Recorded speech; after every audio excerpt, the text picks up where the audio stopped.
ನೀವು ಜಾತಿ ಆದಾಯ ಪ್ರಮಾಣ ಪತ್ರವನ್ನ ಆನ್ಲೈನ್ ಮುಖಾಂತರ ಅರ್ಜಿ ಸಲ್ಲಿಸುವಾಗ ಗೊತ್ತಿದ್ದು ಗೊತ್ತಿಲ್ಲದೇನೋ ನಿಮ್ಮ ಮಾಹಿತಿಯನ್ನ ತಪ್ಪಾಗಿ ಹಾಕಿರ್ತೀರಾ.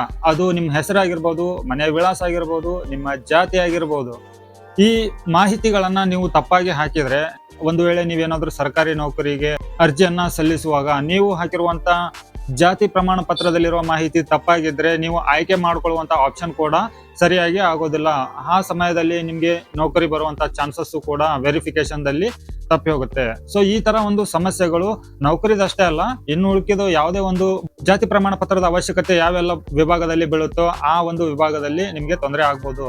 ಹಾಗಿದ್ರೆ ನೀವು ತಪ್ಪಾಗಿ ಕೊಟ್ಟಿರುವಂತ ಮಾಹಿತಿ ಪ್ರಕಾರ ನಿಮ್ಮ ಜಾತಿ ಪ್ರಮಾಣ ಪತ್ರ ಅಪ್ರೂವಲ್ ಆಗಿದ್ರೆ ಅದನ್ನ ತಿದ್ದುಪಡಿ ಮಾಡುವಂತ ಒಂದು ಅವಕಾಶವನ್ನು ಕೂಡ ಸರ್ಕಾರ ಮಾಡಿಕೊಟ್ಟಿದೆ. ಇತ್ತೀಚೆಗೆ ನಾಡ ಕಚೇರಿ ವೆಬ್ಸೈಟ್ ಬಹಳ ಮೇಂಟೆನೆನ್ಸ್ ನಲ್ಲಿ ಇತ್ತು. ಸೊ ಅದನ್ನ ಅಪ್ಡೇಟ್ ಮಾಡ್ಲಿಕ್ಕೆ ಒಂದು ಪ್ರಯತ್ನವನ್ನ ಮಾಡಿದ್ದಾರೆ. ಈ ಒಂದು ಅಪ್ಡೇಟ್ ಬಹಳ ಇಂಪಾರ್ಟೆಂಟ್ ಇರುವಂತದ್ದು. ಯಾಕೆಂತಂದ್ರೆ ನೀವು ತಿದ್ದುಪಡಿ ಮಾಡ್ಲಿಕ್ಕೆ ಆಗದೇ ಇರುವಂತ ಒಂದು ಸಮಸ್ಯೆಯನ್ನ ನೀವೇ ಖುದ್ದಾಗಿ ನಿಮ್ಮ ಸಮಸ್ಯೆಗೆ ಪರಿಹಾರವನ್ನ ಕಂಡುಕೋಬಹುದು. ಸೊ ಒಂದ್ ವೇಳೆ ಇದೇ ರೀತಿ ಸಮಸ್ಯೆ ಮೊದಲು ಆಗಿತ್ತಂದ್ರೆ ನೀವು ನಾಡ ಕಚೇರಿಗೆ ಹೋಗ್ಬೇಕಾಗಿತ್ತು, ತಹಶೀಲ್ದಾರ್ ಆಫೀಸ್ಗೆ ಹೋಗ್ಬೇಕಾಗಿತ್ತು, AC ಆಫೀಸ್ಗೆ, DC ಆಫೀಸ್ಗೆ ಅಡ್ಡಾಡ್ಬೇಕಾಗಿತ್ತು ಅದನ್ನ ಸರಿಪಡಿಸ್ಲಿಕ್ಕೆ.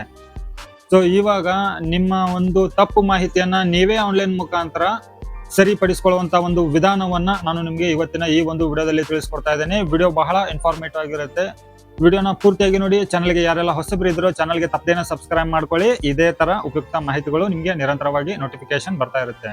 ಸೊ ಹಾಗಿದ್ರೆ ವೀಕ್ಷಕರೇ, ನಾವು ಇವಾಗ ನಮ್ಮ ಒಂದು ಜಾತಿ ಪ್ರಮಾಣ ಪತ್ರದಲ್ಲಿ ತಪ್ಪಾಗಿರುವಂತ ಒಂದು ಮಾಹಿತಿಯನ್ನ ಸರಿಪಡಿಸುವಂತ ಒಂದು ವಿಧಾನವನ್ನ ತಿಳಿಸ್ಕೊಡ್ತಾ ಇದ್ದೇನೆ. ವಿಡಿಯೋನ ಪೂರ್ತಿಯಾಗಿ ನೋಡಿ. ನೋಡಿ ವೀಕ್ಷಕರೇ, ನಾವು ನಮ್ಮ ಒಂದು ಜಾತಿ ಪ್ರಮಾಣ ಪತ್ರದಲ್ಲಿ ಇರುವಂತ ಒಂದು ತಪ್ಪು ಮಾಹಿತಿಗಳನ್ನ ಸರಿ ಮಾಡ್ಕೋಬೇಕು ಅಂತಂದ್ರೆ ಆಲ್ರೆಡಿ ನಮ್ಮ ಹತ್ರ ಜಾತಿ ಪ್ರಮಾಣ ಪತ್ರ ರೆವೆನ್ಯೂ ಡಿಪಾರ್ಟ್ಮೆಂಟ್ ಇಂದ ಅಪ್ರೂವಲ್ ಆಗಿರುವಂತದ್ದು ನಮ್ಮ ಹತ್ರ ಇರಬೇಕಾಗತ್ತೆ. ಸೊ ಆ ಒಂದು ಜಾತಿ ಪ್ರಮಾಣ ಪತ್ರದಲ್ಲಿ ಇರುವಂತ ಒಂದು RD ನಂಬರ್ನ ಸಹಾಯದಿಂದ ನಾವು ತಪ್ಪು ಮಾಹಿತಿಗಳನ್ನ ಸರಿಪಡಿಸ್ಲಿಕ್ಕೆ ಆಗತ್ತೆ. ಸೊ ಅದಕ್ಕಾಗಿ ನಾವು ಇವಾಗ RD ನಂಬರನ್ನು ಕಾಪಿ ಮಾಡಿಕೊಂಡು ಹೊಸ ವಿನಂತಿ ಮೇಲೆ ಹೋಗ್ಬಿಟ್ಟು ಅಲ್ಲಿ ನಾವು ಎರಡನೇ ಟ್ಯಾಬ್ ಇದೆ ನೋಡಿ, ಜಾತಿ ಪ್ರಮಾಣ ಪತ್ರ, ಅದ್ರ ಮುಂದುಗಡೆನೆ ಜಾತಿ ಪ್ರಮಾಣ ಪತ್ರ ಅಂತ ಇದೆ, ಅದನ್ನ ಕ್ಲಿಕ್ ಮಾಡ್ಕೊಳ್ಳಿ. ನಾವು ಹೊಸದಾಗಿ ಅರ್ಜಿಯನ್ನ ಯಾವ ತರ ಸಲ್ಲಿಸ್ತಾ ಇರ್ತೇವೋ ಅದೇ ರೀತಿಯಾಗಿ ನಾವು ಪ್ರೊಸೆಸ್ ಅನ್ನ ಮಾಡ್ಬೇಕಾಗತ್ತೆ. ಮುಂದುವರಿಸಿ ಮೇಲೆ ಕ್ಲಿಕ್ ಮಾಡ್ಕೊಳ್ಳಿ. ಆಧಾರ್ ವೆಬ್ಸೈಟಿಗೆ ಇದು ರೀಡೈರೆಕ್ಟ್ ಆಗುತ್ತೆ. ಇಲ್ಲಿ EKYC ಸರ್ವಿಸ್ ಅನ್ನ ನೀವು ಕಂಪ್ಲೀಟ್ ಮಾಡಬೇಕಾಗತ್ತೆ. ನಿಮ್ಮ ಆಧಾರ್ ಕಾರ್ಡ್ ನಂಬರ್ ಅನ್ನ ಹಾಕಿಬಿಟ್ಟು ಕನ್ಸೆಂಟ್ ಅನ್ನ ಕ್ಲಿಕ್ ಮಾಡಿಕೊಂಡು OTP ಅನ್ನೋ ಒಂದು ಆಪ್ಷನ್ ನ ಆಯ್ಕೆ ಮಾಡಿಕೊಂಡು ಸ್ಕ್ರೋಲ್ ಡೌನ್ ಮಾಡಿ OTP ಪಡೀರಿ ಅನ್ನೋ ಒಂದು ಆಪ್ಷನ್ ಮೇಲೆ ಕ್ಲಿಕ್ ಮಾಡಿಕೊಂಡು ನಿಮ್ಮ ಆಧಾರ್ ಕಾರ್ಡ್ಗೆ ಲಿಂಕ್ ಇರುವಂತ ಮೊಬೈಲ್ ನಂಬರ್ಗೆ OTP ಬರುತ್ತೆ, ಅದನ್ನ ಹಾಕಿಬಿಟ್ಟು ಸಲ್ಲಿಸಿ ಮೇಲೆ ಕ್ಲಿಕ್ ಮಾಡ್ಕೊಳ್ಳಿ. ಇದ್ರ ನಂತರ ನೆಕ್ಸ್ಟ್ ಪೇಜ್ ಓಪನ್ ಆಗುತ್ತೆ, ಪ್ರೊಸೆಸಿಂಗ್ ಅಲ್ಲಿ ಇರುತ್ತೆ, ವೇಟ್ ಮಾಡಿ.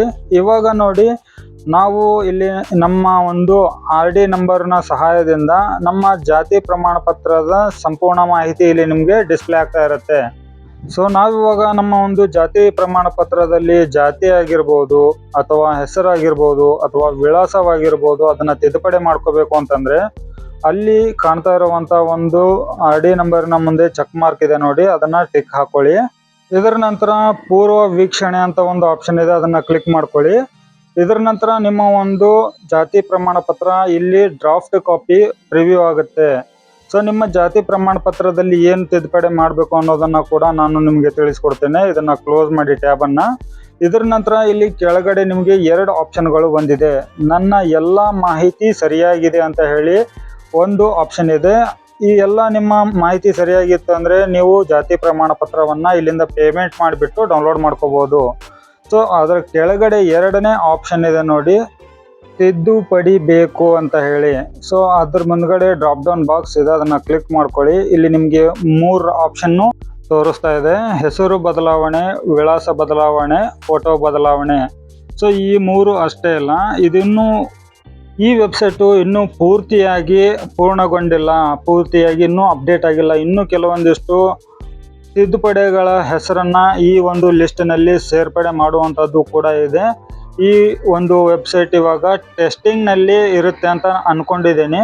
ಸೊ ಅದಕ್ಕಾಗಿ ನಾನು ನಿಮಗೆ ಇಲ್ಲಿ ಒಂದು ವ್ಯತ್ಯಾಸವನ್ನ ಕೂಡ ತಿಳಿಸ್ಲಿಕ್ಕೆ ಇಷ್ಟಪಡ್ತೀನಿ. ಇಲ್ಲಿ ನೋಡಿ, ನಾನು ತೋರಿಸ್ತಾ ಇರೋದು ಈ 3 ಆಪ್ಷನ್ಗಳು. ಸೊ ಇನ್ನು ಕೆಲವೊಂದು ಟೈಮಲ್ಲಿ ಇನ್ನು ಕೆಲವೊಂದಿಷ್ಟು ತಿದ್ದುಪಡಿಯ ಆಪ್ಷನ್ಗಳು ಎನೇಬಲ್ ಆಗುತ್ತೆ. ಸೊ ಅದಕ್ಕಾಗಿ ನಾನು ಇಲ್ಲಿ ನಿಮಗೆ ಒಂದು ಇಮೇಜ್ ಅನ್ನ ತೋರಿಸ್ತಾ ಇದ್ದೇನೆ ನೋಡಿ.